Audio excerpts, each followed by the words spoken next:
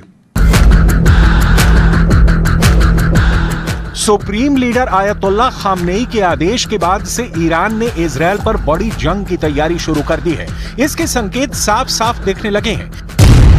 Iran में एक मस्जिद पर लाल झंडा फहरा दिया गया है। ईरान के कूम में ऐतिहासिक जामकरन मस्जिद पर लाल रंग का झंडा फहराया गया है जो युद्ध का संकेत है।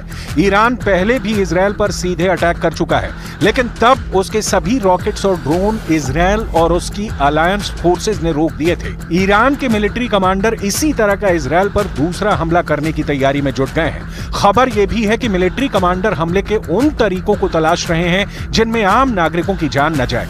ईरान इस बार अपने प्रॉक्सीज के साथ मिलकर हमले को अंजाम देने की तैयारी कर रहा है। अगर इजरायल के ऊपर सीरिया, इराक, यमन, लेबनान और ईरान की ओर से एक समय में अटैक होता है तो उसके एयर डिफेंस को उन्हें रोक पाना मुश्किल होगा। जानकार मानते हैं कि सैकड़ों रॉकेट्स में से अगर 2-3 रॉकेट इजरायल के एयर डिफेंस को भेदकर शहरों में गिरते हैं तो ईरान कह सकता है कि उसने हानिया की मौत का बदला ले लिया है।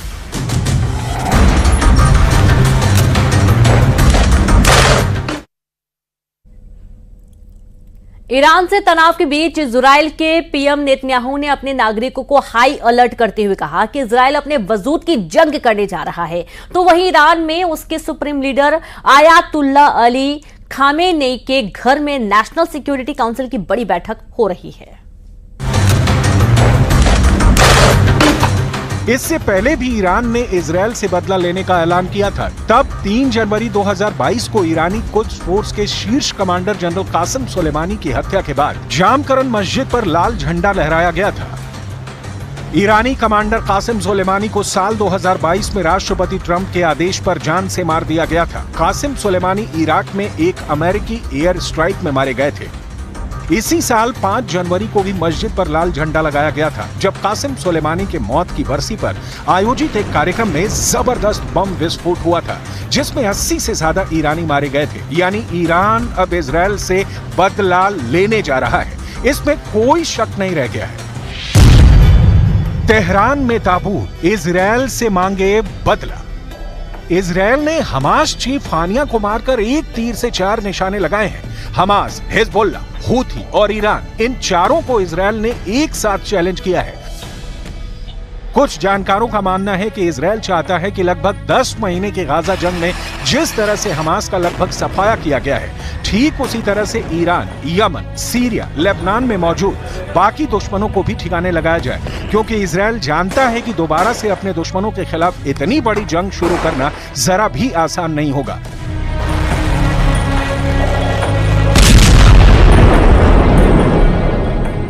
इसीलिए जहां इजरायल ने 30 जुलाई को हिजबुल्लाह के नंबर 2 कमांडर फौज शोकर को बेरूत में मारा, तो वहीं 31 जुलाई को ईरान की राजधानी तेहरान में हमास चीफ हानिया को मिसाइल हमले में मार दिया गया। एक रिपोर्ट में चौंकाने वाला दावा हुआ है कि मिडिल ईस्ट की वेबसाइट अमवाज मीडिया ने दावा किया है कि हानिया की हत्या में उनके बॉडीगार्ड्स का हाथ हो सकता है। इससे पहले फार्स न्यूज एजेंसी ने बताया था कि हानिया उत्तरी तेहरान में ईरान इराक युद्ध के रिटायर्ड सैनिकों के लिए बनी एक इमारत में अपने बॉडीगार्ड के साथ ठहरा था। ये भी बताया गया कि ईरान हानिया की करीबी सुरक्षा टीम पर दोष मढ़ रहा है, जिसका अर्थ ये निकाला जा रहा है कि उनके यहाँ पर ठहरने और दूसरी जानकारी उसके करीबी लोगों ने लीक की है। ये शक इसलिए पैदा हो रहा है क्योंकि फिलिस्तीनी इस्लामिक जिहाद आतंकवादी समूह का नेता जियाद अल नखला उसी इमारत में एक अलग मंजिल पर रह रहा था, लेकिन उन्हें निशाना नहीं बनाया गया, सिर्फ इस्माइल हानिया की टारगेट किलिंग की गई। वहीं दूसरी तरफ इजरायल के पीएम नेतन्याहू ने राष्ट्र के नाम संबोधन में कहा कि इजरायल के लिए आने वाले दिन मुश्किल हो सकते हैं, हम हर चुनौती का सामना करने के लिए तैयार हैं।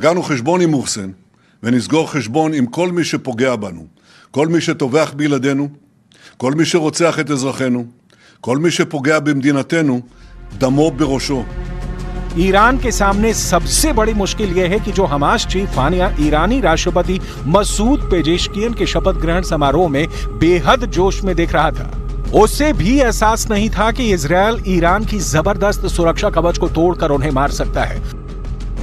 खुद ईरान के नए राष्ट्रपति मसूद पेजेशकियन ने इजरायल के इस खौफनाक हमले से सख्ते में है। हकीकत में इस वक्त ईरान को समझ में नहीं आ रहा कि वो इजरायल से बदला कैसे ले, क्योंकि अमेरिका ने साफ साफ कह दिया है कि अगर इजरायल पर हमला हुआ तो अमेरिका इजरायल का जंग में पूरा साथ देगा। तो वहीं दूसरी तरफ इजरायल डिफेंस फोर्स ने ईरानी हमले से निपटने के लिए कमर कस ली है। इजरायल के रक्षा मंत्री कार्यालय के सूत्रों ने एक मीडिया एजेंसी को बताया है कि ईरान की धमकी के बाद आईडीएफ ने खुद को किसी भी स्थिति से निपटने के लिए तैयार कर लिया है। इजरायल के रक्षा मंत्रालय के सूत्रों के मुताबिक हमास, हिजबुल्लाह और समुद्र में हूथी के साथ मिलकर ईरान इजरायल पर हमला कर सकता है। खुफिया रिपोर्टों के मुताबिक ईरान द्वारा सीधे या उसके प्रॉक्सी के माध्यम से कुछ हमले हो सकते हैं, जिससे निपटने के लिए इजरायल ने तैयारी कर ली है। उधर खामनेई की खुली धमकी के बाद तेल अवीव और हाइफा में इजरायली सेना ने अपने सैन्य अड्डे को मजबूत करने का आदेश दिया है। लेकिन सवाल फिर वहीं आकर ठहर जाता है कि क्या ईरान अपने दम पर इजरायल से युद्ध कर पाएगा? क्या ईरान को ऐसा लगता है कि अगर जंग शुरू होती है तो रूस के राष्ट्रपति पुतिन और चीन के राष्ट्रपति शी जिनपिंग जंग में ईरान का साथ देंगे? अगर ईरान का साथ रूस और चीन देते हैं तो फिर अमेरिका और यूरोपीय देश इजरायल का खुलकर साथ देंगे। और अगर ऐसा होता है तो फिर अरब से विश्व युद्ध शुरू होने से कोई रोक नहीं पाएगा।